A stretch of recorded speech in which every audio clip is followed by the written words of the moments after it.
see the view for the, need to do the view, change the view. There we go. They're starting to come in. It just takes a Nice little what time. they are. Oh, we get them, squeezed together. Ooh, that's everybody. Yay. You're all muted though, guys. Well, they don't need to talk yet. Well, they want to say hi. Oh, they're waving. Hi. Hello. Hey. Hello. Hi. All right. Oh, I guess I have to call to order, don't You I? gotta call, yep, and roll call, yep. All right, so 5:02, we're gonna call a special meeting of the Conservation Commission to order. We'll do a quick roll call. So we'll start on the right this time. Michelle Fitzpatrick, secretary. Ray Rafferty, Vice Chair. Larry Dunn, Chair. Kristen Stante, member. Tom Olson, member. And Dave Prescott, staff.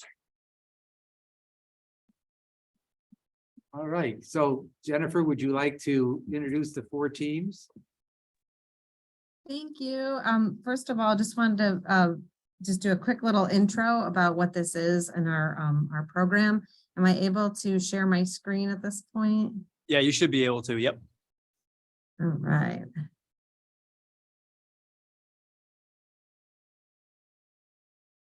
Just wanted to share a little bit about, can everyone see the screen? Yes, yep. Yeah, so the Goodwin Nearing Center for the Environment is one of the competitive academic programs at Connecticut College in New London, Connecticut. And students apply during their sophomore fall and are accepted in their sophomore spring to this very competitive program. They can be of any major, but they have to have some kind of environmental passion. And it's really, really wonderful to see all the different majors and interests and passions and disciplines throughout the years in the center. But one of the first things that they do is this service learning course. We call it ES 290, and it's a service learning course. And the whole goal is to partner with a local organization that could use some help or has a need. And we've just been really honored to be able to work with the Groton Conservation Commission this semester with the Goodwin Nearing class of 2027, right? Did I get that right? No, I got it wrong. 26, my bad. Can't do math on a Monday afternoon.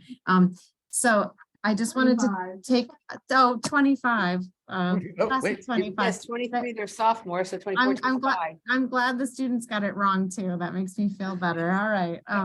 Anyways, thank you to everyone, everyone on the Groton Conservation Commission, especially Michelle, Sue, Tom. I know Sue's not on the commission, but Tom and Kristen and all the other members that have helped kind of support and make this possible. And so without further ado, I will introduce them one by one. The first group that's going to be presenting is the Earth Day Expo Fair group. And then after each presentation, if you'd like, we could do questions at that time. And we could also do questions and feedback at the end. So take it away, Hannah, Sophie, and Rowan. Okay, I'm gonna share my screen. 1 second.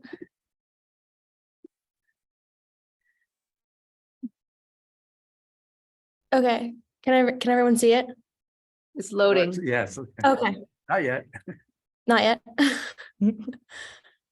Oh wait, it says your screen sharing is It's paused. buffering. Okay. Resume share.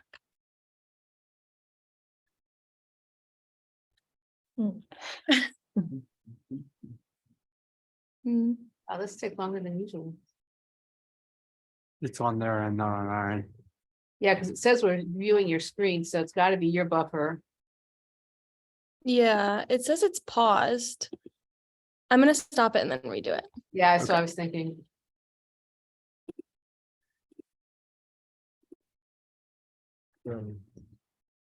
There we go. Good? Okay. Perfect, yep.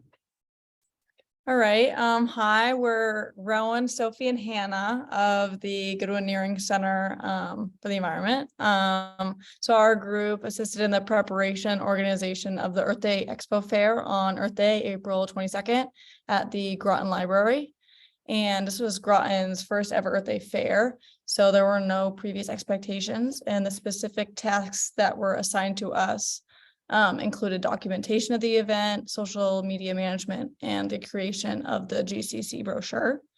Our main advisors for the project were Jen Lamb, our center professor, Kristen DeStante, a GCC member, and Jason Hine, the business owner of the Diddy Bag and Mystic, and he also created the Earth Day event.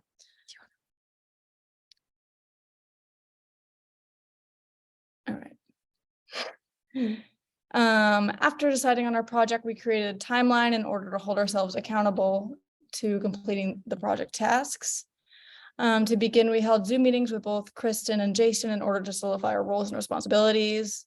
We then created social media platforms like Instagram, Facebook, and YouTube in order to publicize the event to the public, both prior to the event and during the day of.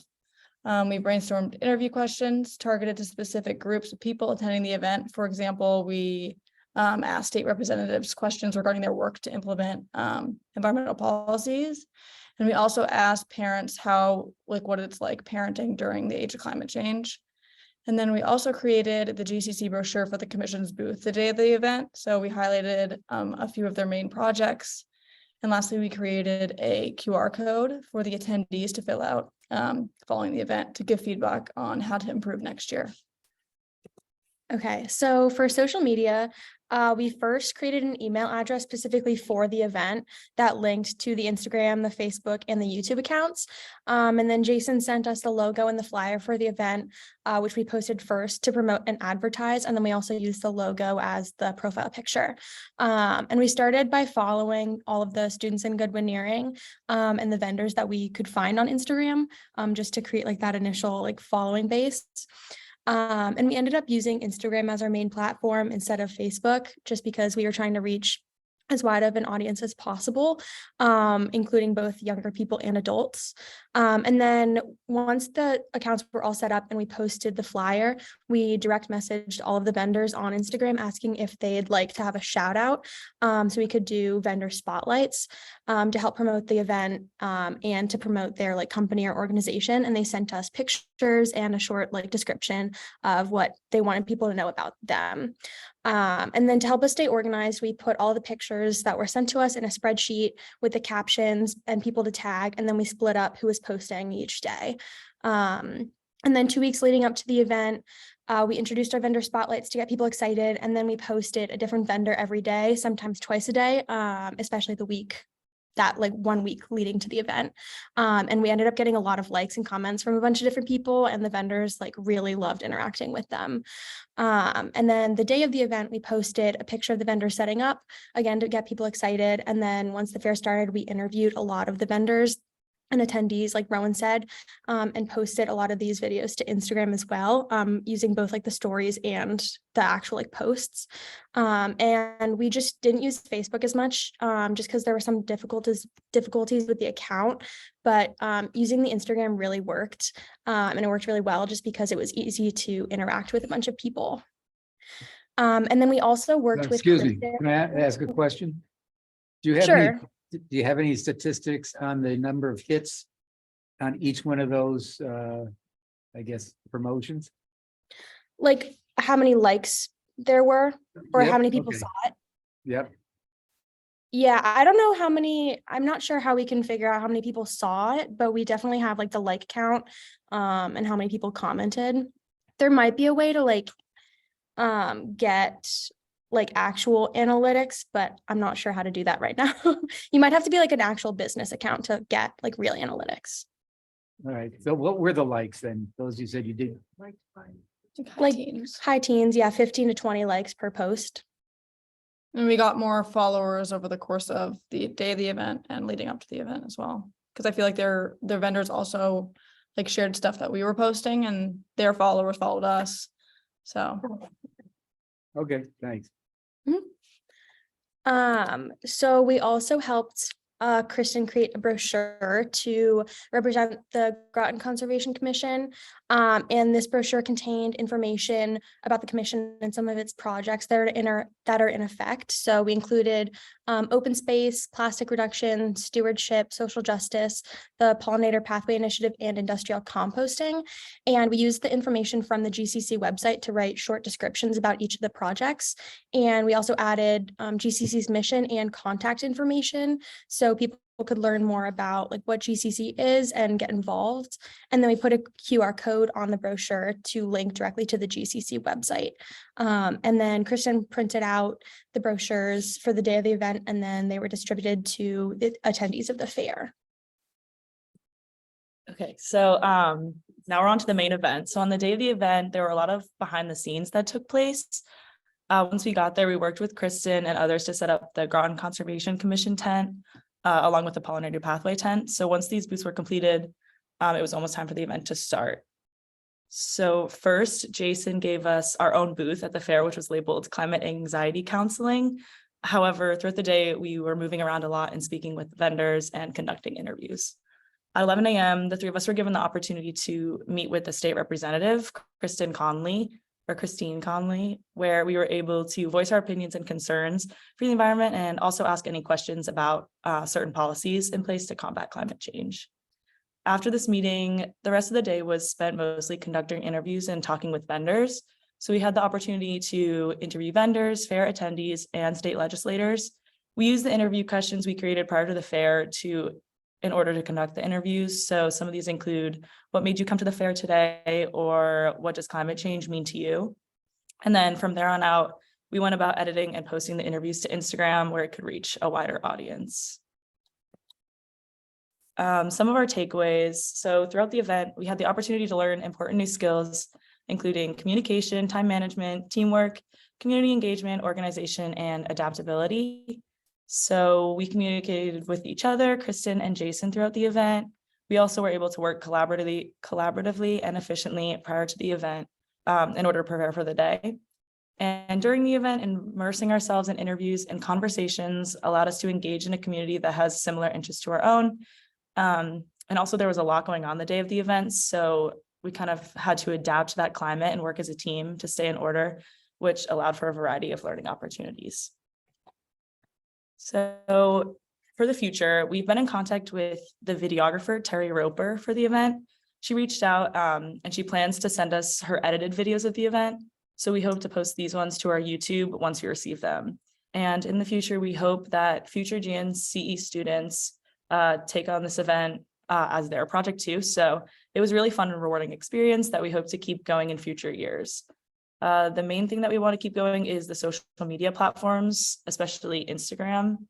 It was our most used platform, and we hope to keep it active throughout the year. So this would include posts maybe about once a month, maybe about sustainability or something like that. And then closer to the event, we hope there will be similar posts to the ones we made, which is vendor spotlights. And then we hope that this event continues in future years, as it was a fun and successful day that brought together a community that cares deeply for our environment. And then here's some contact information. Oh, good. You do have, I love that booth, the climate anxiety counseling. That was so funny. It's great. Should I stop sharing? That's a great picture. Okay. Should we ask? You got silent claps clapping. all around. So any questions, anybody? Tom Olson, on the Instagram and stuff, if I go look up Instagram right now, do I see anything, or is there supposed to be like an archive of this stuff, or where are you maintaining all the stuff that you've had?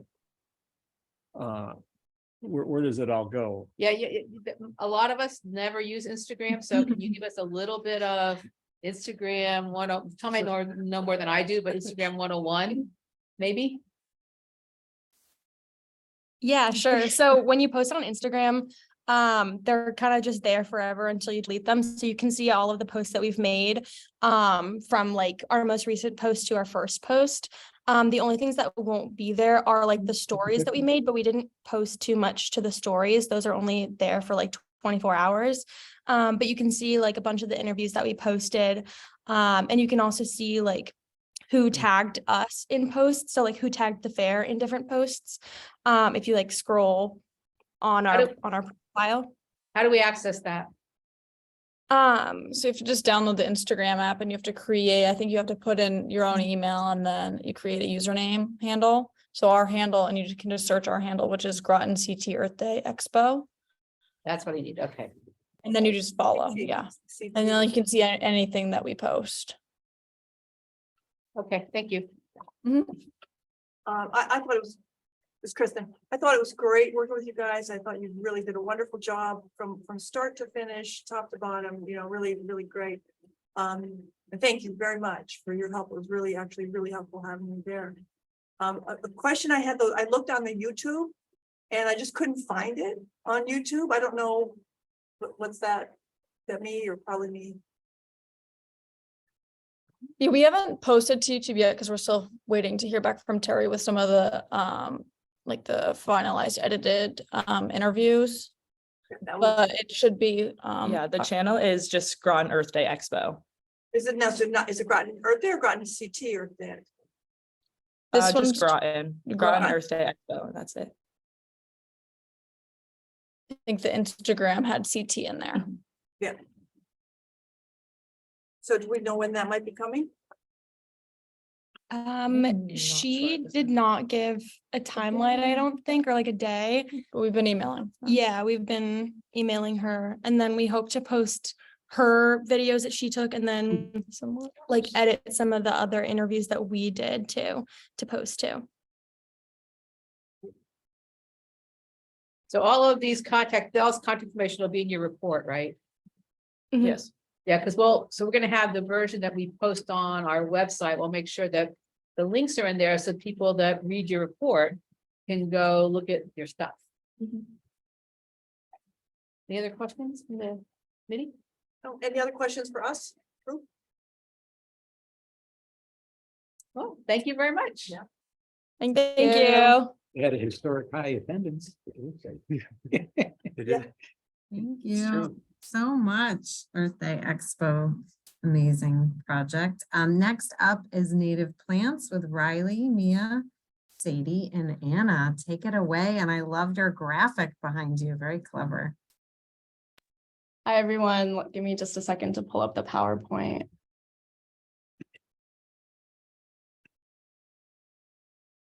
Can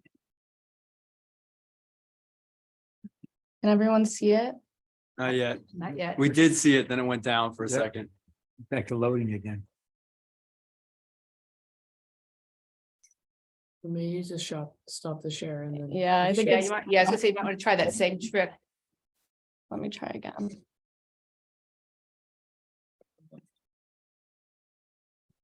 Okay, can you see it? There we There go. we go. Yes. Okay. Perfect. Nice picture. Okay, so hi everyone. We're the GNCE Native Plant Team or Native Plant Resources Team. Like Jen said, I'm Anna. I'm Mia. I'm Sadie. I'm Riley. And we all worked on this project, so we're just gonna do a little introduction. So first, I guess I should summarize like what we did so you guys have an idea. So basically our project, which was given to us in a prompt at the beginning of the semester, was to essentially create a better resource for native plant like acquisition. So finding native plants in the area and essentially like learning how to plant them, where to get them locally and things like that. So our overall project goals after getting that prompt were to sort of focus on education first and foremost. So learning how we can best like project this information to people, because we did find that like there was a lot of information available online, but it was all kind of like scattered or maybe like very dense. So we wanted to make it easy for everyone to access. And that leads into our second goal, which was accessibility. So essentially making sure that this resource was easily accessible to anyone. So we made like a QR code, which we'll get into later. And also it was very simplistic so that it was sort of like a native plants guide for dummies, as we called it in our report. So that like anyone, no matter your gardening experience or anything, could sort of get into it and learn how to plant with native plants in the Connecticut area. And then obviously our second or third goal was to just have fun. So we were sort of brainstorming different ways to do this in a way that wasn't so just like boring and just like a brochure. We wanted to do something where like it would reach a lot of people in a fun and engaging way, and also like learning how to span this across generations. So not just for homeowners, but also for children, and sort of making it all sort of fun and accessible. But so the inspiration behind us doing this project was, of course, GCC sort of like recommending it to us. So I know that Kristen expressed interest in people essentially not really knowing where to find nurseries in the area that specifically sold native plants and not cultivars. So that was sort of our interest. And then also we all sort of have like interest in native plant conservation and pollinator conservation because we're in the Goodwin Nearing Center for the Environment. Me personally, I'm a botany major, so it was of interest to me.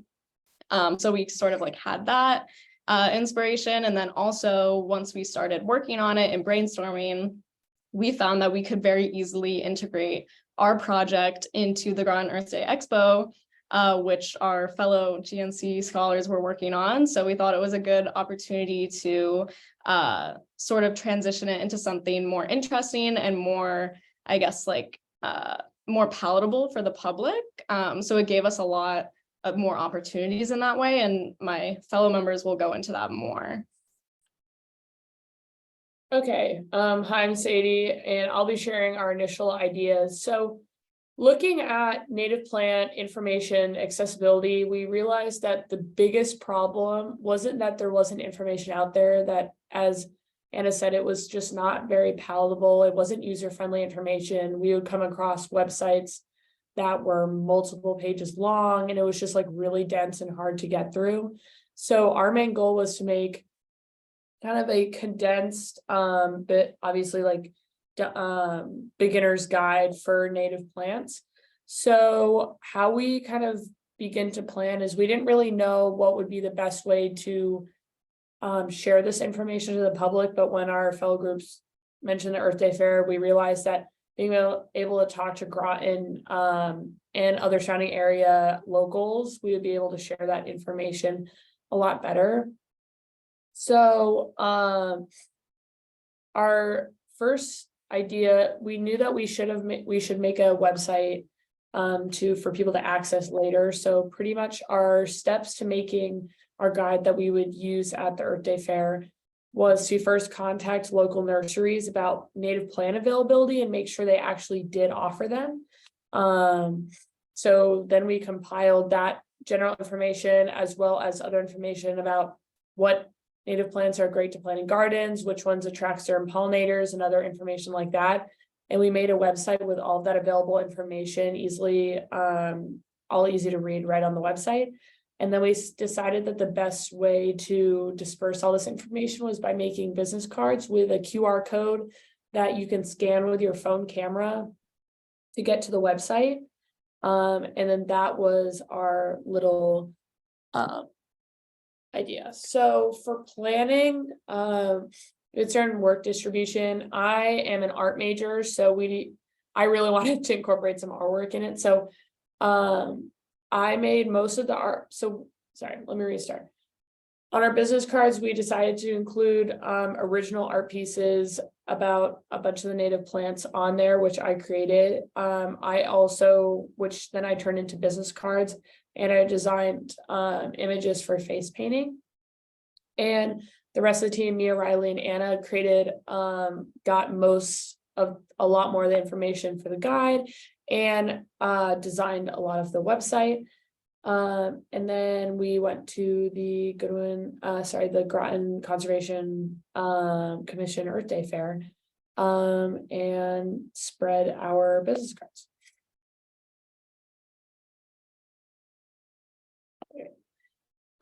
So our original, as I said earlier, our original deliverables were to have an easily accessible, user-friendly guide to Connecticut native plants. We ended up adding more stuff onto it as the time went, just so that we didn't promise to do stuff that we weren't able to. And the timeline was pretty easy for us. We had to make sure that the website was done by Wednesday before the expo, which was on Saturday. So that we could turn it into QR codes and order the business cards on Thursday, which we were then able to pick up on Saturday morning as we were heading to the Earth Day Fair. So I'm Riley. I'll be going over some of the planning complications that we had. So the first big one was budget. For a time, we didn't know where budget was coming from, so that was kind of an issue. And then when we didn't want to like spend too much money, so we had to like tone down some of our ideas to make it more easy and more manageable. And that kind of goes to the time frame. We had to we were all college students, we had to manage our time in a way where it'd be realistic. So one of our main ideas was to create a game, but that ended up being too complicated. So we changed our idea to something else to get people more engaged. And this also relates to scope because we had so many ideas, but we need to focus on where to put our energy because we couldn't do everything we wanted to do. And where we focused our energy was information. We wanted to make a place where there was information to learn about these native plants and why they're important. And that feeds into our final decisions. So instead of a game, which is too complicated, we had to do face paint to engage children.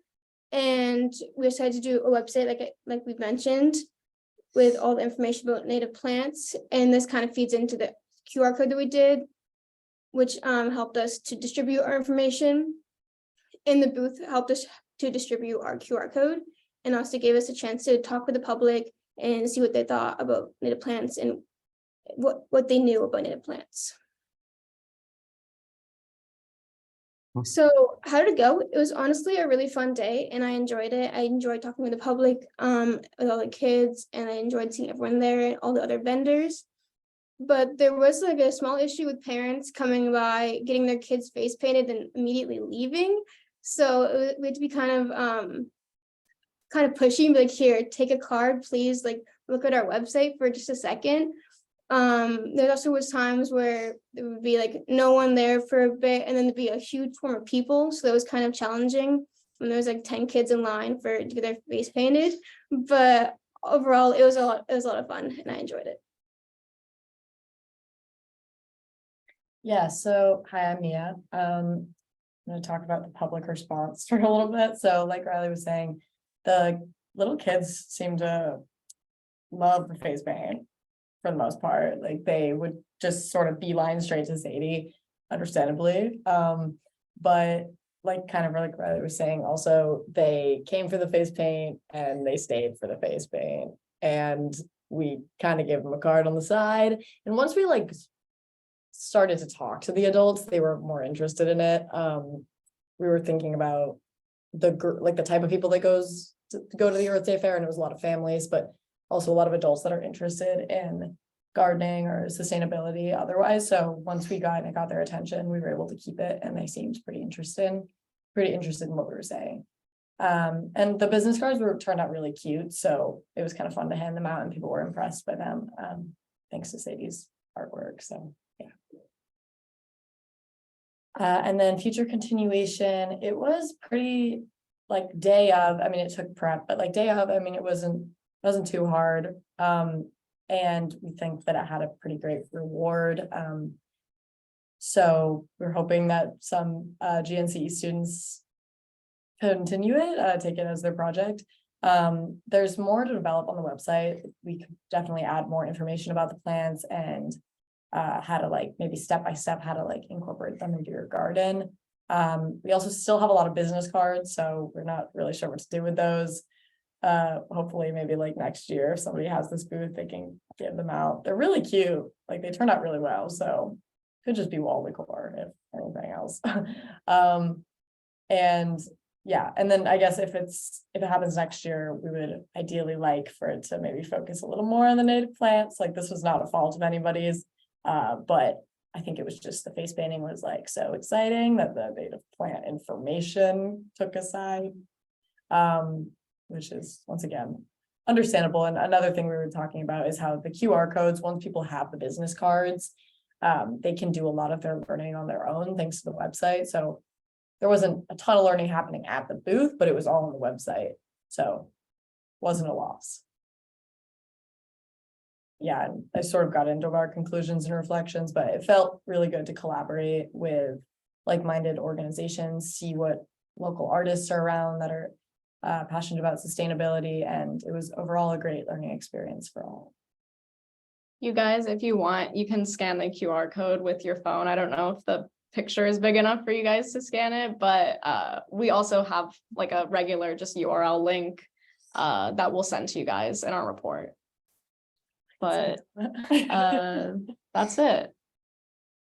Okay, leave that up for a second. Oh, That's all right. sorry. I have plenty of access. I just thought it'd be fun to try it while you're here, but that's okay. Okay. Yeah. Thank You're on you. the wall. Yeah, It's yeah, it's a it's pretty very- big, yeah. it's pretty big. Could you guys just pull up the website and just kind of go through it quickly? Because I don't know if everyone on the commission has seen it or not, but it was really, really beautiful. Yes, we can. Give me just a second. Well, it's still gonna be there, right? It's gonna be still there and active, so we'll be able. to- Yes. Does everyone No, I have think, it? I'm not saying they shouldn't, I'm just saying that we Yeah, can yeah, go it's explore okay it now. more and everything. Yeah, we can give you guys an overview though. Can you see it? Yes. Okay, so this is our main like webpage. So you can see we have like a short about us. We also specially linked the Connecticut College Arboretum native plant sale because that's a big one that we thought, you know, would make sense to put right on the front page. And then we have a little mission statement. Secondarily, you can go to why natives. So we have the basics, just basically explaining why you would want to plant natives, because some people going here may not, going to this website may not know, firstly. And then we introduced our little 5 reasons why we love natives. So you can read through that. We did some planting tips, which I think could be definitely expanded to be like plant specific. So we did have our list of favorite natives, which I think could benefit from talking about how to plant them and like how to landscape specifically in like a sort of like aesthetic way with them. Because we did find some resources on that, but we just didn't have the time to include everything. But here you can see we have a list of our favorite natives. I'll just scroll a little bit with basic information about them. And I think you guys said that a lot of people at the fair were interested in like specific types of plants. So like deer resistant plants. We got a question about deer, like somebody wanted to know if there was a deer resistant plant that we would recommend, and it was ideal that we had one on the website listed. Yeah. So we could refer her to the website. Yeah. Which she said was helpful. So we have all this information on them. We Cool. kind of split it up between some like herbs, shrubs, and trees to give people sort of a variety of choices. But like we said before, this could always be expanded if anyone wished to. And then who to call. This was sort of one of our like main points, was making sure that people knew of at least 3 that nurseries that we guaranteed will have native plants and are looking to sell their native plants. So this is like one of their goals. So we specifically contacted them, put their information, a little bit about them. And so if someone's not sure where to go, they have these 3 at least to rely on, firstly. And then lastly, we have a resources. Oh, sorry, I'm trying to click it. A resources tab, which just basically has all of our where we got the information. So if anyone gets into it, then they can go to our resources page and read more in detail. So this was sort of how we condense the information, and people can look at the uncondensed versions if they'd like. But yeah, this is it. That's cool. Very nice. Oh, I'm glad you cited the image. I was questioning the images. I see that they're all cited there. That's great. Yeah, we made sure to cite everything. That's awesome. But I'll stop sharing now. I have a question. Yeah, of course. One of the things that Conn College works with closely is the flora and fauna on the Tri-Town Trail, which is the trail that connects Groton, Ledyard, and Preston together. And they actually have a website. Did you guys aware of that? And was there any interlinking between those 2 sites? We did not. I don't think we were aware of that. Okay. Now we are. Yeah, now we are. Another quick question about the website, like, you guys move on, who maintains and upgrades and, who's gonna be owning this website going forward? Is that gonna be? Because it's a Google site, we can share it with whoever needs to gain access, and then they have access to continue to revise it and add more information. Yeah, it's completely open, so we can pass over the ownership to anyone. If someone from the Groton Conservation Commission would like to do it, or if next year the GNC students would like to continue it, then we can easily do that. Nice work, very Yep, nice work. good job. Thank you. Yay. Thank you. Wonderful. Moving on. Next is the Wolfbrook team. We have Sevilla and Rebecca. So excited to hear you present. Take it away. Okay, so we're just gonna pull it up.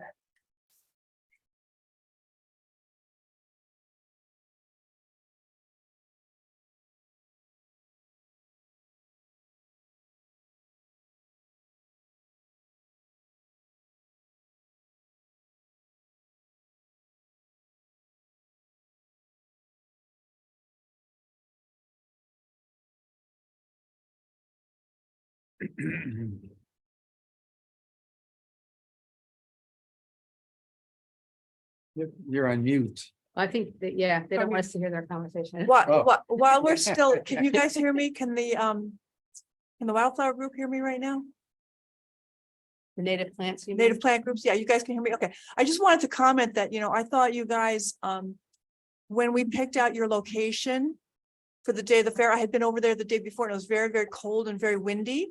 So we thought, if you're gonna be painting faces, we would put you in that kind of sheltered area behind the building. But then on that actual day, I don't think that was a good location for you. I think you should have been right out front by the door of the library, because I think not a lot of the people necessarily made their way back to where you were. So I just felt like you didn't have the optimal location, and I think you did a good job with that, even despite of that. So next year, if we have a group there, we'll move the group. So we're still waiting for the other one to upload. Yeah, thanks. Sounds good. That would definitely be more helpful, I think. Okay, Rebecca, we got you. Yeah, there we are. I think you have to unmute though. You were muted the last time I saw. What is in present maybe? Yes, I'm just gonna present. Need to move this. There you go.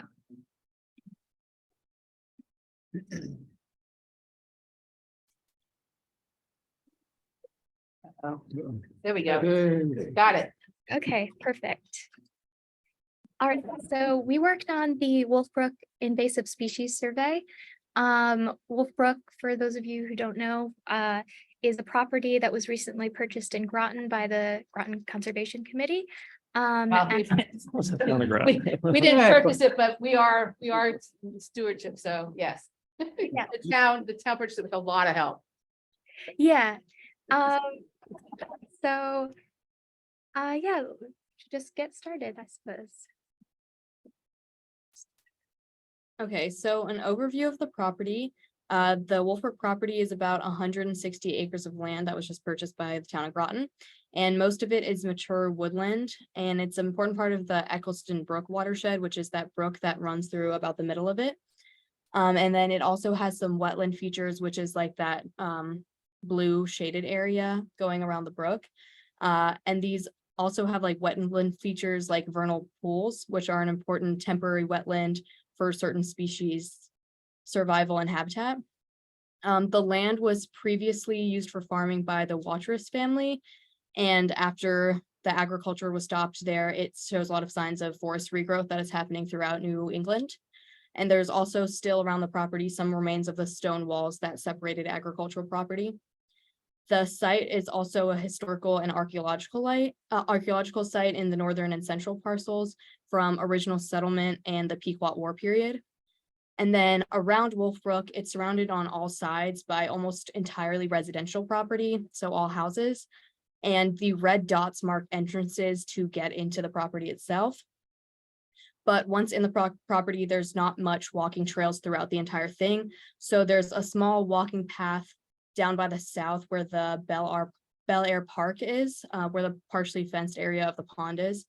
And then within the property, there's some old farm roads and some incomplete trails made from ATVs of residents that are bordering the property. And then there's also potential for connection points between the Wolfbrook property and then, as you can see on the map, the Pequot Woods to the east, and then not seen on the map, the sheep farms to the west. So those can all be connected as well. And then all we have marked on this is the vernal pool that we visited when we went to visit on May 1st. And Rebecca is going to talk a little bit more about what we did while we were there. Yeah, so we went relatively late during the project. So we went 2 weeks ago, I think. And the dotted line represents where we walked. I used coordinates to mark different locations so that we could get a general view of where exactly we were. Specific coordinates I put for different invasive species. So down towards the south, across the street, but it was across the street, but still useful to know is there was Japanese barberry, multiflora rose, mugwort, garlic mustard. As we went further in, there was more of that, but also Phragmites or common reed, and some skunk cabbage as well. But overall, when we were walking, we didn't see too many invasives, which was good, but we also didn't get to explore too much of the property itself. So if in the future, if other people were to continue this project, it would probably be, obviously a better idea if they had, if they were to explore it more. But I guess something that was good about that was we got to really focus in on specific areas that because we didn't see as much. Yeah. So our initial project changed a little. So at the beginning, we planned to create a guide for surveying the property, which would include a list of common invasive species in Connecticut. And then as we visited the property, we were going to adjust it to be just the invasives that were on the property. And then we were going to have photos and drawings of the species for identification, and then descriptions for people to use for ID as well. And we hoped to make some kind of resource or product that volunteers that would be surveying the land could take into the field with them and use for the invasive ID. But we found that there's already a lot of resources for that. So we wanted to include a resource that also had botanical terminology and definitions, but resources that we found were able to do that just as well. We also hoped to create a plan to document invasive points and areas to eventually use that to plot those in GIS. So as we continue through this project, we ran into barriers that Becky will talk about a little bit more. And our project shifted to be more of a compilation of the resources that we found on invasive species identification. And then we also looked a little bit more into resources on invasive control and treatment for the next people that will be working on the survey and the management plan to use as background information and as initial research to start the project. And then also considering that GIS is not completely necessary if we're just simply plotting points or small areas, especially if the survey isn't considering how multiple factors are changing over time and how they affect invasive species distribution. You don't really need GIS. So it would be a lot simpler to just have volunteers go out with GPS and then plot the coordinates. And then you would just plot it on a regular map. You wouldn't have to use GIS. So we found that instead we would just create a more comprehensive plan of just a potential survey plan and kind of outline what that would look like in all its components and tools and manpower that would be needed. Yes, so we'd like to address some of the setbacks that we faced just because they're crucial elements that influenced our project's progression. And we think that they might be useful to assess when creating plans for future volunteer opportunities. These these adversities, though, were great learning experiences for us because they taught us about managing our own expectations and adapting to unavoidable complications that are present in projects like these. So our first challenge was gathering resources for the property. Essentially, we were looking for any information regarding its layout, history, habitats, anything that would give us a general overview of the land. We were able to obtain the stewardship plan draft, which supplied us with a good base to start off of. There was just one part of it that was a little bit confusing because at the beginning of the document, it stated that there was a significant number of invasives all around the property. But later in the document, there was a section that reported there being a distinct lack of invasives.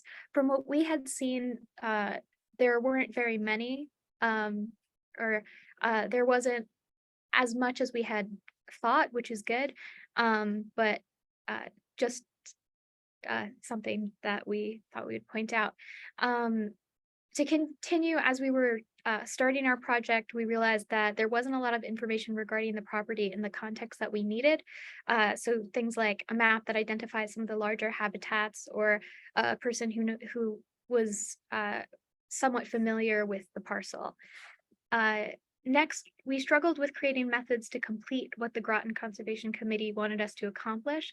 Our initial idea, which Sabila talked about, was to create an invasive species guide for volunteers to use when a survey was undertaken.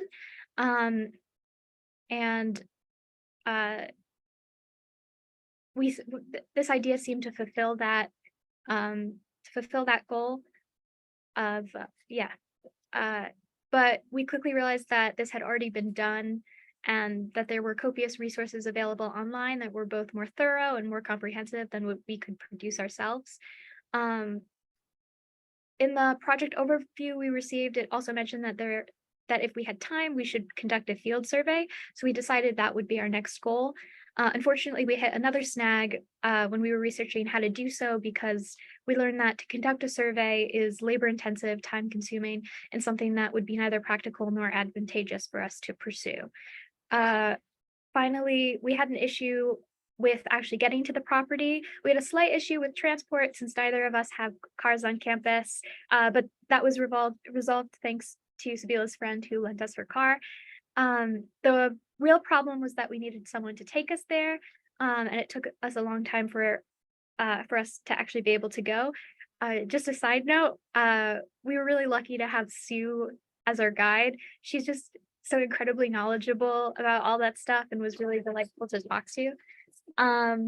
But anyway, we got in touch with Sue in early April, at which point she was in Europe and wouldn't be back until the following week. And then when she got back, she realized that she had gotten COVID, which meant that the trip had to be postponed. As a result, we were only able to visit Wolfbrook once and didn't explore too much of the parcel, but luckily that meant we could be more thorough with assessing the parts that we did see. Okay, we made a small list and a few slides on the invasives that we saw when we visited on the first. And we're just going to talk a little about what the invasives are, the problems with them, and a little bit about controlling them. So the first one is Japanese barberry, or Berberis langburgii. Its habitat is usually its man-made or disturbed habitats, floodplains. What's specific to this parcel is forest and forest edges. We did see it along the edges most often when we visited, and then also meadows and fields. Important features for noticing Japanese barberry is the fruits ripen about midsummer. They grow in either the sun or the shade, and the leaves turn red in the fall. So the problem with Japanese barberry is that it disturbs forest soil cycling. It raises the pH of the soil and increases nitrate levels. It has an association with invasive earthworms, and it persists. The soil is affected after the removal of the Japanese barberry. So while we were on the property, we watched Sue collect some seeds from the barberry. I'm not sure exactly what she did with them afterwards. we could just ask. But she had, when we were on the phone with her before the visit, she had been discussing an herbicide treatment that she had done on a separate property, which used basil bark oil and triclopyr. This was initially tested on glossy buckthorn. But she found that it worked on both barberry and multiflora rose. That it would give feedback during November once there's a protective leaf layer. It doesn't have an effect on the grass, and moss and lichen seemed to be unharmed. When doing so, it's probably best to put on the bottom of the plant. There's also, this method is it's less labor intensive, and it's also safer because Japanese barberry does have spines on it. So we also have other methods listed in our resource sheet, but that was the method that I thought was the most productive. Yeah. The other main invasive that we saw was multiflora rose, or Rosa multiflora. And this one we saw a lot of on that small piece of the land that was across the street, still part of the property, but wasn't on the main part. And this picture kind of in the middle shows the growth form of what it looks like around a river, which was kind of what we saw when we were visiting, and we didn't go down to the river, but that's what it looks like. So multiflora rose can grow in these really thick thickets, and it was initially planted to use as fence control for livestock, and they put it to create highway barriers, and it just exploded. So it's really versatile, and it can tolerate a large range of soil, moisture, and light conditions. So it can grow almost anywhere. And it's found in fields, forests, prairie, and even some wetlands and near water sources, as we see in this picture. And that was clear also at the Wolfbrook property. Some important features: it looks really similar to other rose species, but it has these fringe stipules at the base of the leaf. So right under that last leaf, there's those little hairs. And they can produce around 1 million seeds a year that can stay in the soil for up to 20 years and still grow. So it's important to get the fruits off too.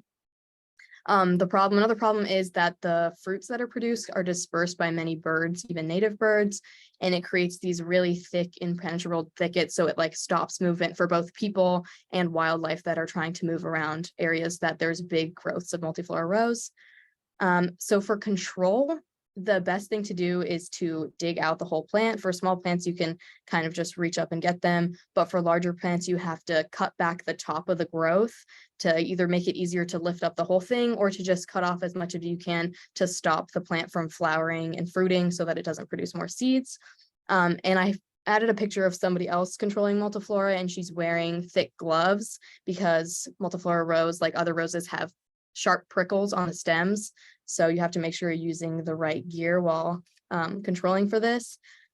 The best way that was found was mowing and cutting really frequently through the growing season. Some of the sources said 6 times per growing season for up to 2 to 4 years would start controlling. And then they said it was best to use chemical as well. So for large infestations, it's best to cut those tops off and then add an herbicide to those cut stumps, usually glyphosate or triptochlor, like Becky talked about, on those fresh cut stems. And of course, it would depend on what Groton decides on their regulations for herbicides would be. So next is garlic mustard. It has kind of the same habitat of as Japanese barberry, so disturbed habitats, floodplains, forest and forest edges. When we went to Wolfbrook, we only saw one, and Dave, someone who came with us, went over the fence, and He was the hero. he was the hero. Yes, he was. Sue, yeah. And pulled it out, and luckily that was the only one there. Usually they grow in like large clusters. So the problems with garlic mustard is that it grows earlier in the season than native plants, and it blocks out the sunlight as well as competes for moisture and nutrients. It also changes the soil. Its roots release chemicals that alter underground network of fungi, which inhibits tree growth. The underground network is kind of like it's it's what a lot of plants use for communicating with each other and transferring different nutrients from one to another. So that's an important part. For management, when we were there, Sue just said to pull it up, roots and all. It's best to do this in late April, early Mayish, just because that's before the seeding. And while researching it, we also found that it's best after it rains to pull it up because it's easier to get to the taproot, which, as you can see in the picture on the bottom right, is quite long. For disposal, these are actually edible, raw, or boiled. Older plants need to be cooked because they do contain cyanide, but it's most of the time you can just eat it as is, and it tastes very nice, and it's a great way to dispose of it in like it's just more sustainable. Dispose by eating. Yes. Yeah. Eat invasives. Yes. Yeah. Speaking of edible invasives, mugwort is another one that we saw on the property, and it usually grows in partial or full sun and usually found in higher, drier elevations, but it can persist in disturbed habitats, meadows, valleys, roadsides, and forest edges. And forest edges is definitely what we saw a lot of. It looks like some common plants, but it has a green upper surface and the bottom side is hairy and white. And it also, like garlic mustard, has rhizomes. So it has these big underground stems so they can spread really far and fast. And they crowd out invasive species in sunny and open habitats and outcompete them at the beginning of the growing season. Also, mugwort is allelopathic, so it puts chemicals into the soil and impacts both the soil chemistry and the organisms that live around it, often killing them. And these chemicals also deter other plants from growing around it. So if there's a patch of it, it's just going to spread really wide and not make a habitat for anything else. Some problems with this plant is that if any part of the plant is left in the soil, it'll regrow. So even if a tiny piece of the root or the stem is left in the soil, it can just regrow into a whole new patch. So you have to make sure that you get all the pieces if you're taking mugwort out. But the great thing about this is when you take it out, all the parts of the plant can be used, and it has been used historically and presently medicinally. So you can eat the leaves, and you can boil the shoots and the roots, and you can make it into tea, or you can eat it and cook it. And it's used to help digestive, gynecological, and blood pressure related problems. So if you see some mugwort in your garden, just eat it or make some tea. Okay. The last invasive we're going to discuss that we saw is common reed, or Phragmites australis. The habitat is disturbed in man-made or disturbed habitats, brackish or salt marshes and flats, fens, fresh tidal marshes or flats, shores of rivers or lakes, and most importantly to this property, the edges of wetlands. So the problem with this is that because it grows in such big bunches, it blocks out sunlight. Also, when it sheds its leaves or dies, it creates a thick layer which prevents native plants from germinating. It clogs waterways, which reduces fish travel, and the rhizomes, which you can see in the middle bottom picture, are absolutely huge and just take over everything.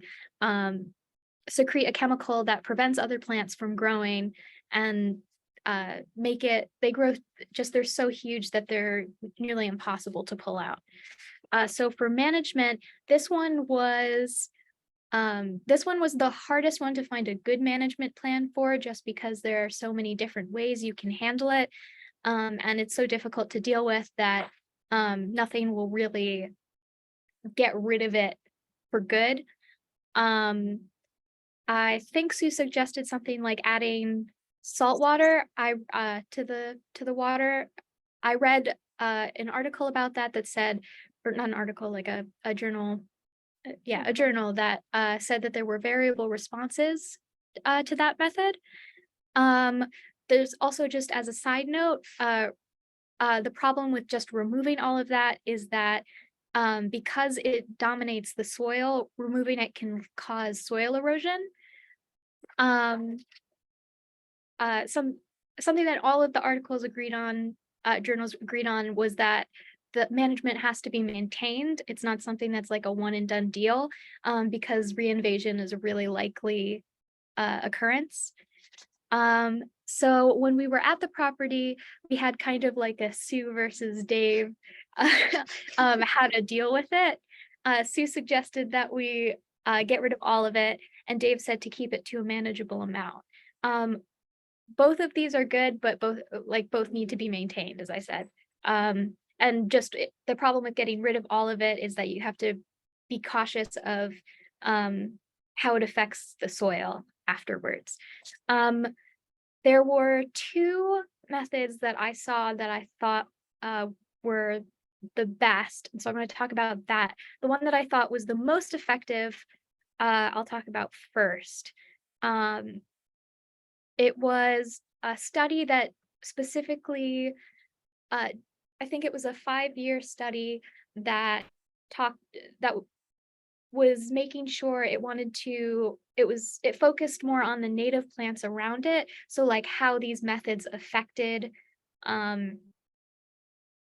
these removal methods or management methods affected the native plants and stuff that grows around it. So that study suggested summer mowing combined with fall herbicide application.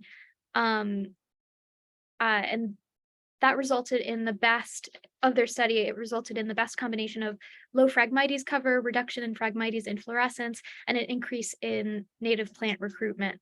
So, however, this was still highly variable among plant communities. And it was, it was highly variable about the plant communities around it.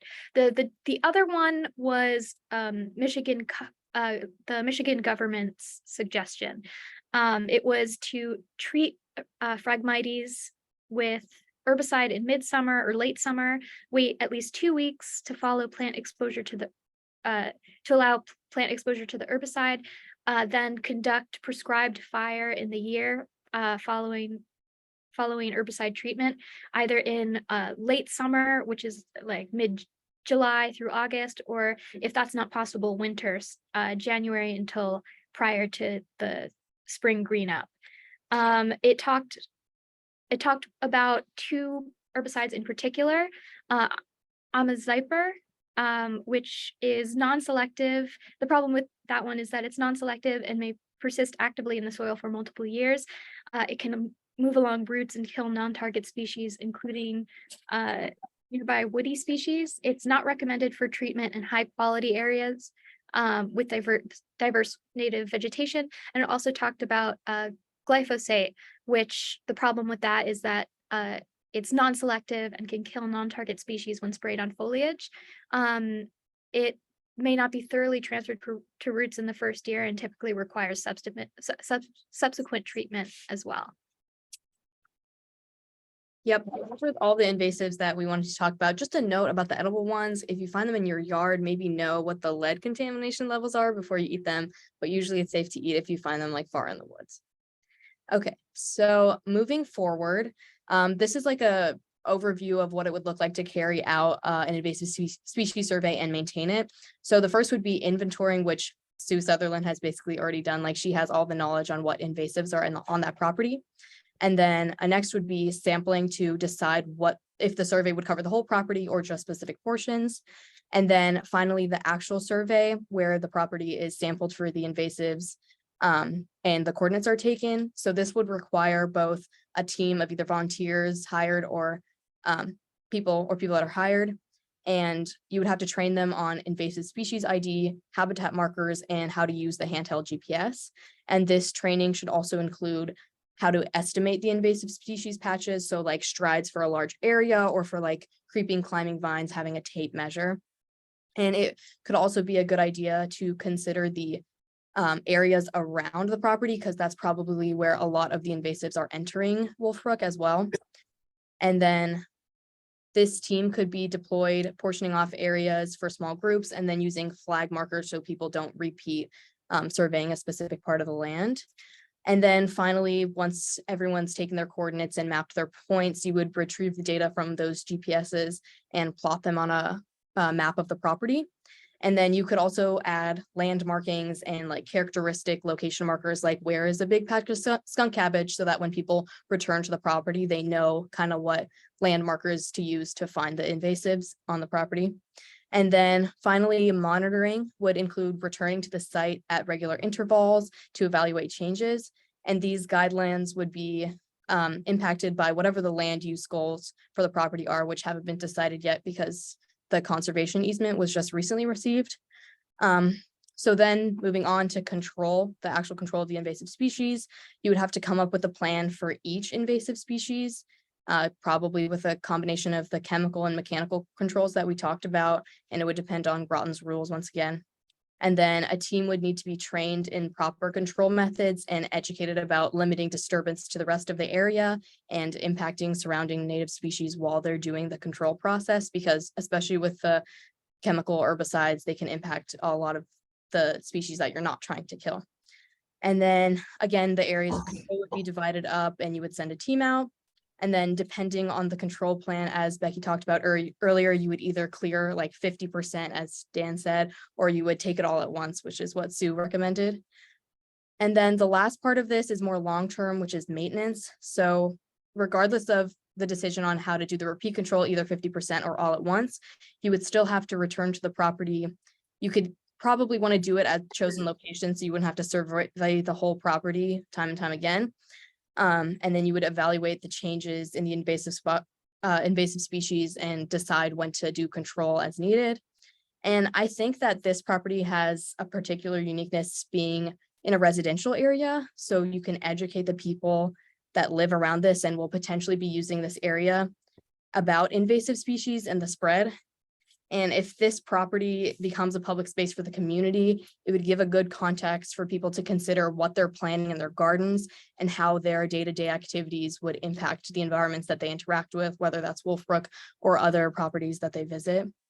Also, because this property has a historical context, it could also be another form of education to provide the people in the area information about the history of the land and the original inhabitants and stewards of the land as well.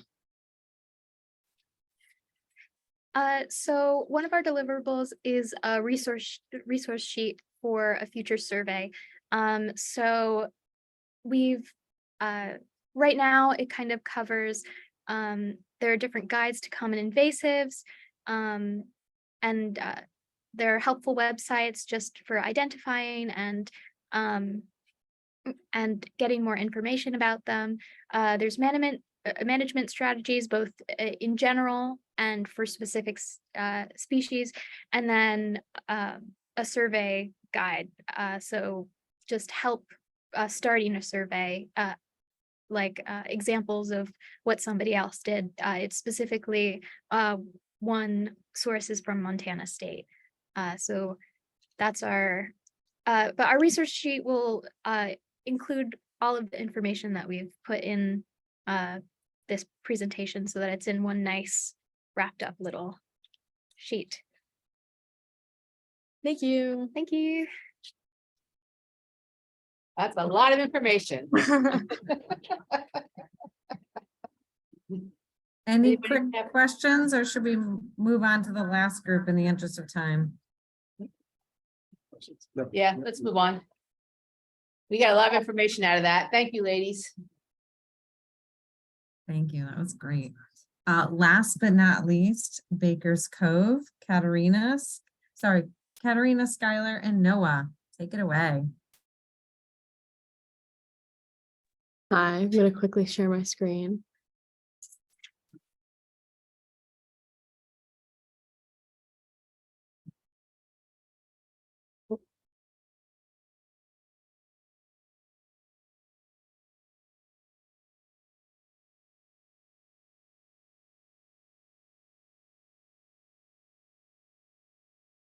Sorry, it's taking a long time.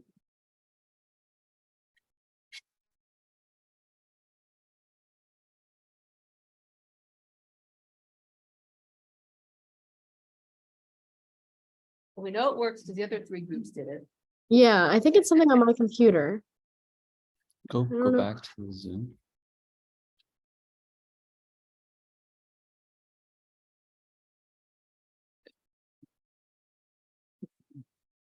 Just do the tab. There's something in settings. I think we'd be able to do it with someone else. You are welcome to come in and commandeer my computer if you sent the presentation to me. Should we try? Yeah, we can try to do it on Noah's computer. We'll have to get him onto the Zoom. Yeah, it might be easier to come in and use mine. Yeah, Okay. let's do that. Did you email it to me though?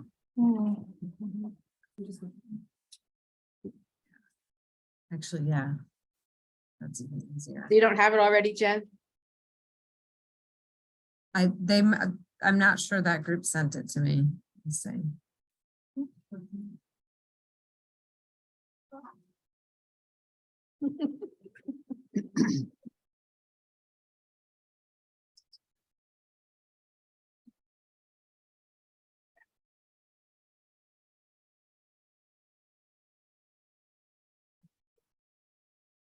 Someone's got to send it to me. I just shared it. Okay.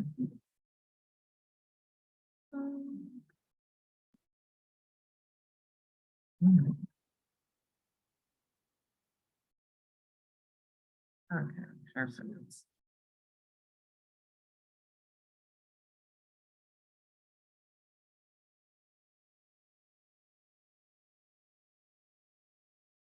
Got it. All right.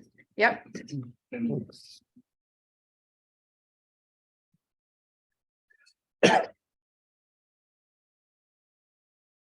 All right. Just tell me when you want me to advance.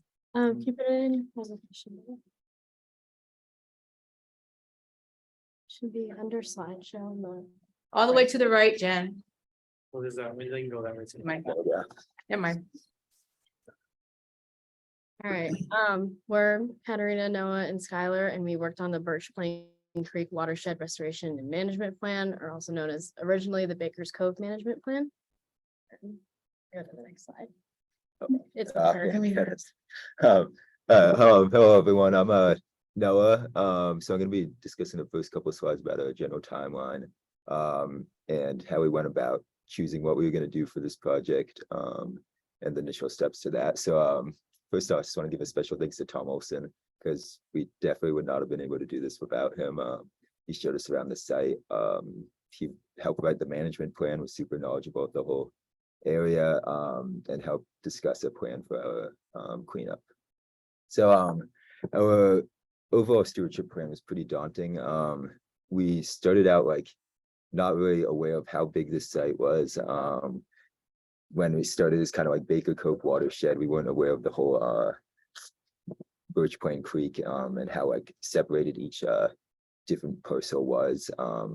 We kind of imagined as like one single area of land where we would just be working on that spot. And then we'll be talking about the switching between these slides. I'll talk about the management plan too. But our initial step was basically just reading over the management plan and figuring out what was possible for just a group of 3 students to do, and like what was within our reach to choose as a deliverable and choose as a final project. So to start that, we just went through that plan, and then next we met with Tom Olson. He showed us over about a bunch of different areas, pointed us to what the plan was for the site, plans for picking up trash, plans for trails, and the crosstown Greenway. I think that's what it's called, the Groton Greenway. So we basically came up with the plan based on basically what we can do is just pick up trash and organize a cleanup with the Good Veneering Center, the students here, and also Tom. So we basically started off with Tom examining the sites of dumping and pollution. We were able to photograph some of these. Tom was able to send us maps with the exact sites. This was pretty planned out before we even got on this project. And then we were basically able to organize a group of Good Veneering students to go over there 2 weeks ago on Saturday or 2 weeks ago on Sunday and clean up a decent amount of the trash at these sites. So this is looking at the management, 10-year management timeline for the area. So a couple of the little points I wanted to highlight was, so 2023 area cleanup and consider signage to discourage dumping. So I think our group was able to handle at least some of this pretty well. There's definitely a large amount of trash still out there. We weren't able to get everything, but the amount of people, I think our group was 8 people, and the time we had based on the weather and other commitments, it was about like 2 hours that we spent, and we were able to get like pretty large amount of trash, and a large amount of items out of the sites. So I mean, for that part, I think it's very viable that it can continue to happen in 2023. If we were able to organize bigger groups, you know, like having more people, more time, would definitely be possible to clean up the site. And then 2024, survey the area, mark boundaries, and then consider use of open space recreation in the area. And that was kind of the stuff that we just felt like we really didn't have the ability to work on, just based on our knowledge and also based on just like the influence we have in the area. And one of the things that Tom mentioned to us is just the not knowing exactly where the boundaries lie, what fell into residential, what fell into the schools around there, what fell into like the actual stuff we could, you know, like, for example, make trails on. So we really just had to focus on what we could do, which was mainly the trash cleanup. So then just to highlight the exact area on the stewardship plan of the trash site. So this is an example in the actual management plan of the trash near the electric boat parking access. This is one of the sites we actually managed to clean up. Specifically that couch right there. That was one of the things that we like, even in the trash area, we kind of felt like it was super daunting, you know, like looking at these pictures of a whole couch and like this massive amount of dumping. And we weren't really sure how much we'd be able to get done. But really with only a group of 8 and only a couple of hours, we were able to get a lot done, including that couch. So we can say that we like, you know, directly influence this plan and help clean up parts that were parts of the site that were highlighted on the plan.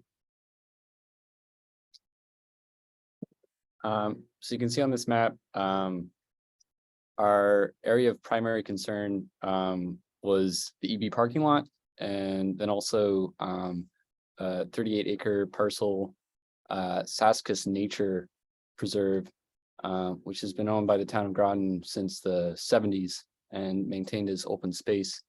That area was actually designated as a special conservation site in an easement to the state of Connecticut in 2018. And it abuts not only the city of Groton, but also the Kalmaski Magnet Steam School, which is just to the north there. And then our secondary area of concern was the EB parking lot, which is just south of Pequannock Road. And there's an ongoing effort for both of these properties to be connected to the larger Crosstown Greenway and the Western Greenbelt. So we had initiated this project back in early March, I think, with Tom Folson, who we connected with.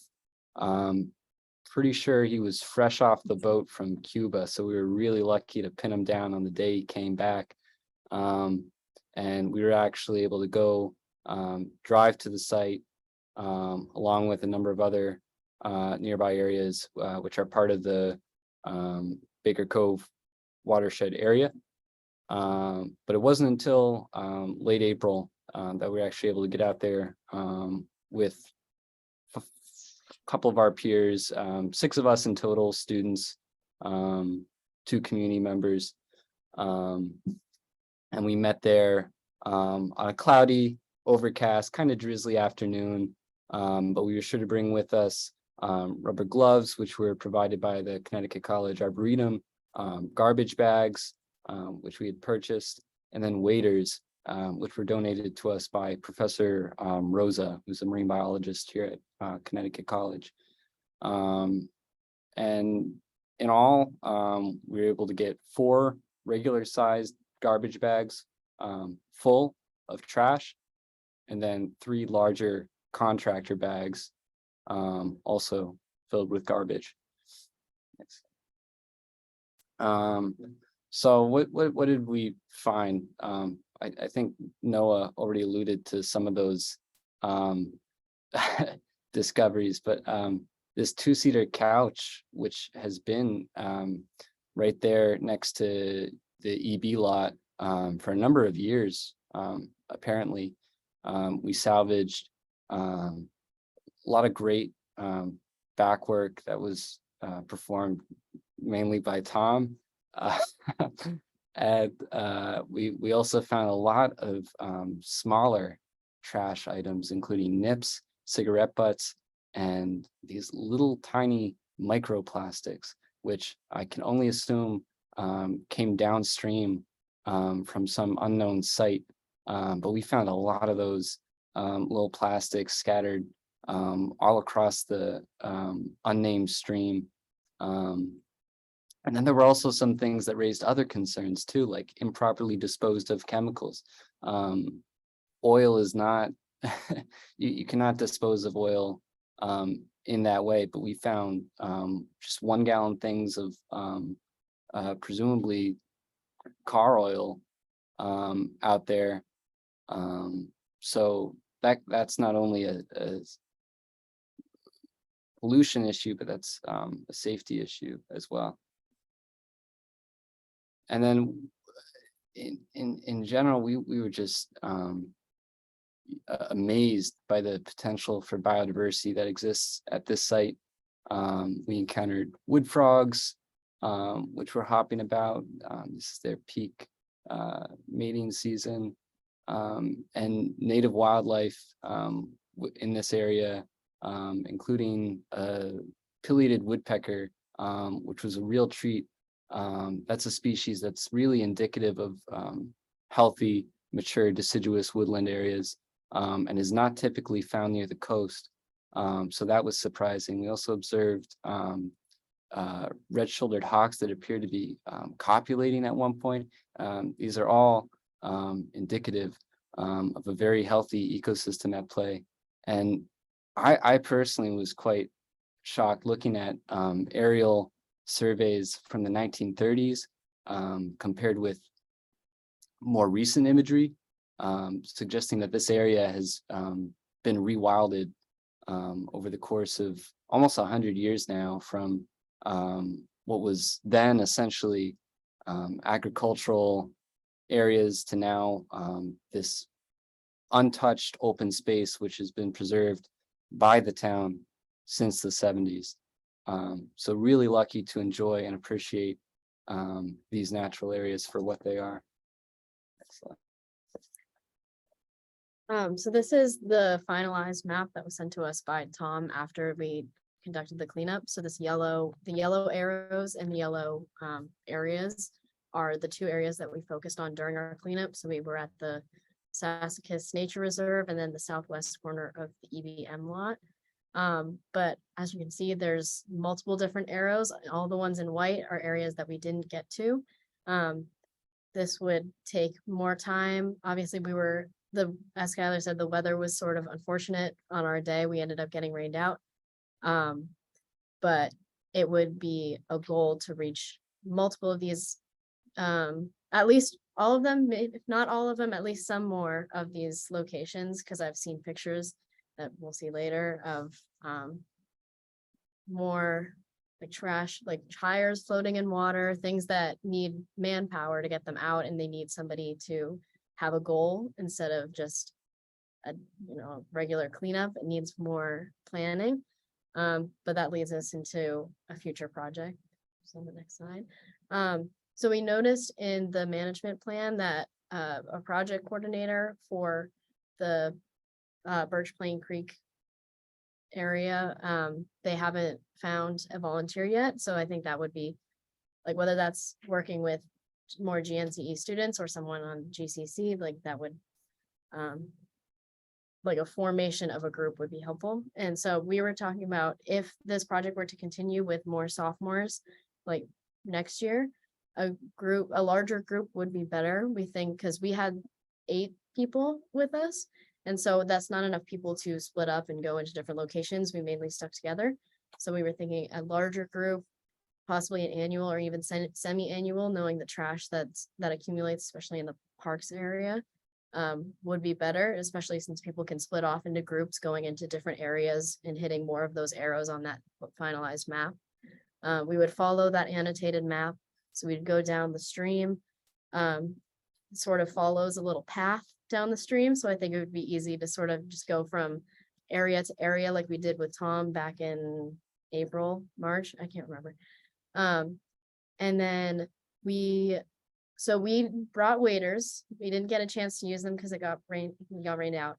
But another thing would be waders and kayaks, especially since you can see in this picture, there's a tire floating in the back. I think that was taken by Tom. So more equipment would be used. I think a longer day would be better because putting on waders, walking into water, going out kayaking, that takes a lot of effort. So perhaps like a multiple day sort of project. And then we would need a proper disposal method. So we were in an area that actually had a dumpster. So we put some of our trash in there. And as I'm going to talk about later, a lot of the trash that we found was found off of EB or General Dynamics Electric Boats lot. So we were able to leave that for them basically, since it's their trash. And we contacted the security, just letting them know that we we picked up some of their trash and we left it out for them, because especially since we had oil, we had a couch, and we had just regular plastics, we wanted them to be able to sort through it without just throwing them all together, especially since there's some chemicals in there. So that also leads into communicating with local stakeholders. So a lot of some of those arrows are on private property and some of them are on General Electric boat. So we would need to communicate with them more, especially since a lot of their trash in EB's lot has been plowed, I think, into the lot after it snows and it goes into the creek. So communicating with them more would be something that we would need to, or future participators in this project would need to communicate a little bit more with them, possibly form a relationship, especially considering that a lot of the trash that we found in the creek was on General Electric boats side of the creek. And then finally, I wanted to say a thank you to Tom and Michelle, because again, like Noah was saying, we were a little overwhelmed going into this project, especially with the title of just management plan, because that's seems like a lot for like a bunch of college students. But it was really great to have some guidance, especially with Tom showing us around the property, and with Michelle like originally telling us that we could do a cleanup, because that wasn't something that we had considered before, and that's what we eventually ended up doing. So it was great to have that guidance. I just wanted to say a thank you. That's it.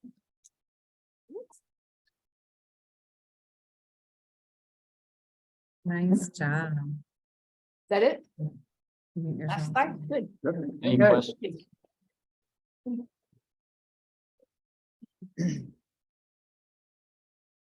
So I'm looking forward to all of reading the reports. Right? Hopefully the information that was in your talks is also in your reports, and we have a document. So thank you, everybody. Jen, I don't think we need to hold them any longer. Is there any other remaining questions for anybody? No. Okay. Davey, no? No, I'm good. All right, so we could dismiss the students, and we just want to talk to Jen for a few minutes, and then we'll let her go celebrate with you guys. So have a nice party. Thank you. Thank you. Thanks again. Bye.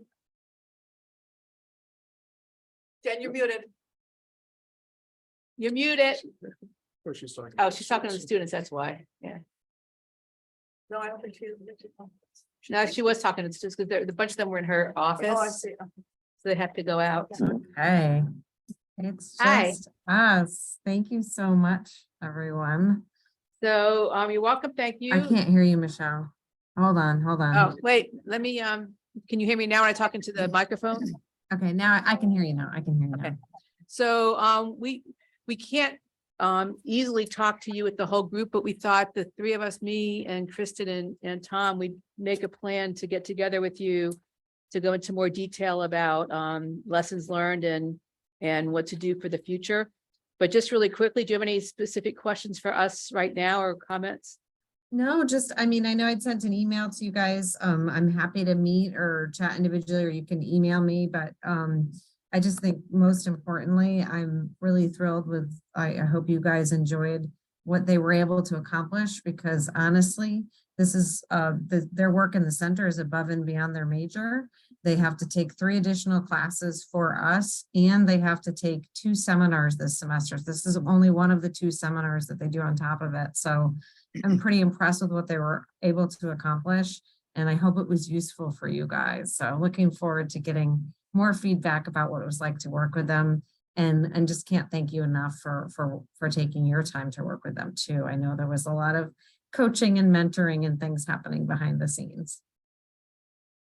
Thanks, Jen. Anybody else have anything for Jen? Well, Well, Let I her was just go saying, party. there's a follow-up. Each one of the 4 sections, you know, I could see taking that information, either getting it with Mark Berry on Wolfbrook, or getting it to the Bakers Cove Association, or getting to the city, right. on that one. So I think there's a number of things, you know, we could probably talk about, but we won't keep you. Right, and I for think now, once we yeah. have the written reports, Right. it'll be easier to dissect which pieces Should go, need yes. to be, that we need to follow up, what piece we need to follow up with the different things, yeah. And I'll provide the email comments tonight. Okay. That I heard everything. Okay. All right, well, go play with your students. Eat pizza, that's what Go have your pizza.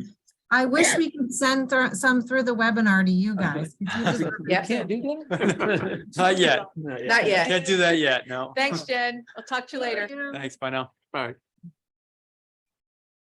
All right, so this, we can't talk any other business other than Nope, this. nothing else. I'm just. And this recording will go to, and I know at least one other professor wants the recording, so Yep. we need to be aware that people will be listening to our discussion. Right, since it's still a public meeting. Right. As I said, I mean, well, yeah, there's different levels of information and presentation styles, so I won't go into that. But I do think that we can extract some of the information and leverage it in different places. Now, the Earth Day one I thought was interesting, and I was trying to think of it, because is this going to now be sponsored on a yearly basis? Is that the Which one, the Earth Day? Earth Day? Yeah, the input was extremely positive. Yeah. The library was very pleased. They were nervous about it, but they're really happy. It's like one of the best events they've ever had. So they're all in, which I missed the recap meeting, but they're all in for next year. So there's already next year talk.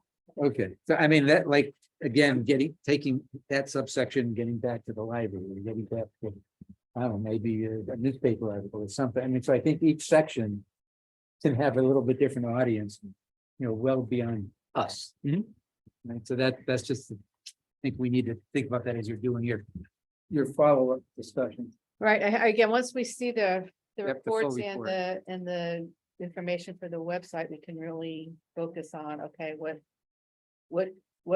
do we get out? Yeah, what did we as a commission get out of this? Because that's what you're talking about is what we got out of it, right? And I think in my case, on the 4th group there, this was, we, the commission, have an action item with ECCD Baker Cove initiative there, and you know, this will at least give us a check mark that we've done something that Right, we we've haven't done in the contributed last to- 3 yeah, years. we've contributed to that, So, yeah. which is a big help. Well, and also outreach is one of our things that we're Yeah, working on. right, This right. is huge outreach, because each one of those, each one of those people have learned and, they will also probably be spreading and.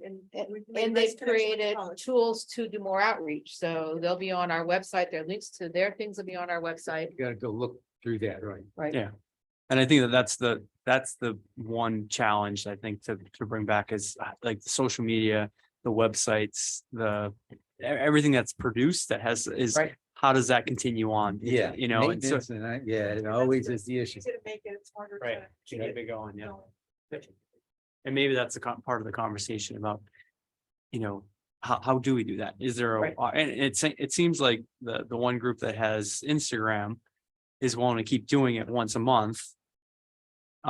Which is great, but that may not keep a crowd around for too long, and you know, and even I have to say too, not having, I like Instagram. I use Instagram a lot, but I also know a lot of people that don't use Instagram and they use Facebook. So looking Different at age categories. yes, and who is the audience? So Facebook's a very persnickety platform.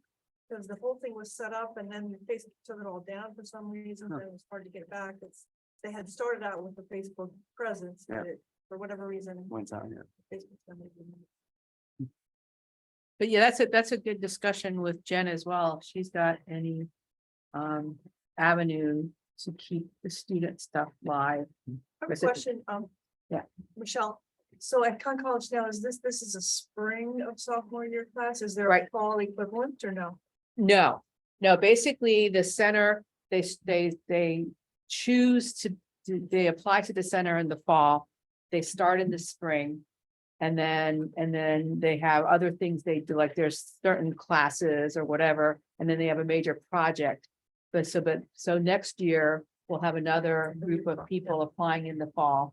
And they will have this in the spring, so it's the only time they have these projects are in the spring. It might be something if you're gonna continually work with these groups to kind of keep a thread going, rather than start fresh in January and then go right to, winter break, whatever it is, or start February and then go into break. But to have it more of a continuous thread, through a little seminar in fall or whatever it might be. Quick comment. Pequot Woods Board of Trustees, one of the members is designated as representative of the Alberta or at Connecticut College. And so over the years, we've had Sally Taylor, she was on for a very long time. And psychology was her particular area of interest, but she branched out and helped us at Pequot Woods. Chad Jones is the one that's professor there. And he is bird studies and looking at native plants. We've, as a board member, he was going to try to get his one particular class that he has upper level that he does field work with to get him out into the field, and especially about plants, learning how to identify plants, making a list. And the Pequot Woods Board suggested, would it be possible for you to accumulate this information or whatever your class requires, and they make a report on, is there some way that they could put together some sort of document as these folks have, and then put it on a website so that if people have an interest about Pequot Woods and maybe some of the plants that are species that are there, they could access this as a starting point. It began well a few years ago, and COVID put a dent in things. And more recently, the course the format of it has changed a little bit. And getting from Connecticut College over to Pequot Woods at an appropriate time, one of the problems is if it's a spring course, a good part of that course, there are no leaves on the tree. And so as you walk through the woods, it's difficult.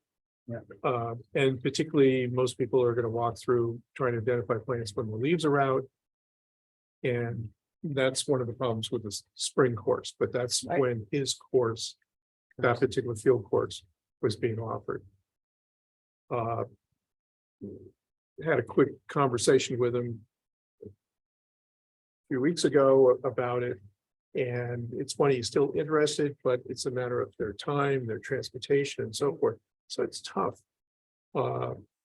maintaining this. And so I'm hoping that there might be a way that it can go on, because they've got a great basis to start. And you hate to have it skip a year, because then it means everybody has to restart. Right, I'm gonna talk to Jen about, maybe even having a focus group within the center that keeps track of this stuff. Like, yeah, I actually said, these students are really busy, like they have their regular, most of them have at least one minor. Plus the Governing course on top of that, plus their project. So they're already pretty well. But they might be, so there might be a way to have something started that keeps, especially since it seems like we're interested in doing this, continuing to do this in some form or other, figuring out a way to keep that continuity. There's one thing you're saying great about the leaves on the trees. Sue actually would prefer to be out there looking for invasives when the leaves weren't out, because the shapes of the plants are easier to distinguish than the leaves of the plant. So I guess it depends on what you're looking for, whether leaves are good or bad. Well, and in the students side of the things, when they go out there, they'll begin with an oak tree or a maple tree. Because that's where they're starting from. Right. So it's one where and then they would have a picture of it and they'd have a little description about it, much as they were doing with the invasives. They could build on that. From that Right. future. Well, Sibylla went so far, she had the plant identifier on her phone, so we come up with a plant. And she would put it on, do the thing on the phone and tell us what it was. Right? Yeah, I've used that. It actually Yeah, works pretty good. so she was, they were really well prepared. They didn't seem like, it took a while to get them to where they're actually doing something. But once they started, well, I think they went way over presentation, but that's okay. But once they got into it, they really got into it. So. Especially a group of 2 versus the other groups are larger, Right. 3 or 4, so. So anyway, so I Just a definitely, Final thought. yes, Yeah, we threw out about an internship, which the spring. that would be a the way to continue it. Spring, the Yep. summer, you can get some continuity, so throw that into your discussion that says, is there a way of continuing? I mean, Earth Day would kind of be outside. of Well, that. right, but that would be But- one way to do the continuation, is to have an intern whose job was to keep these things live until the next group came in. Mhm. Yeah, right. That's a thought, but we'd like to do more than just that. Oh, I know. Okay. But when we talk with Jen, we can sort of bat around ideas. My only concern is, to some degree, the Wolfbrook thing is, we have to kind of respect Mark Berry being reassigned. I got a session set up with Mark. Yeah. One of my thoughts was this would go to Mark, not that Yeah. we're gonna do something. Yeah. Around or through him, but it's an input that says, hey, Mark, here's something going on. Let's have a discussion. Can't remember when, I think it's another couple of weeks.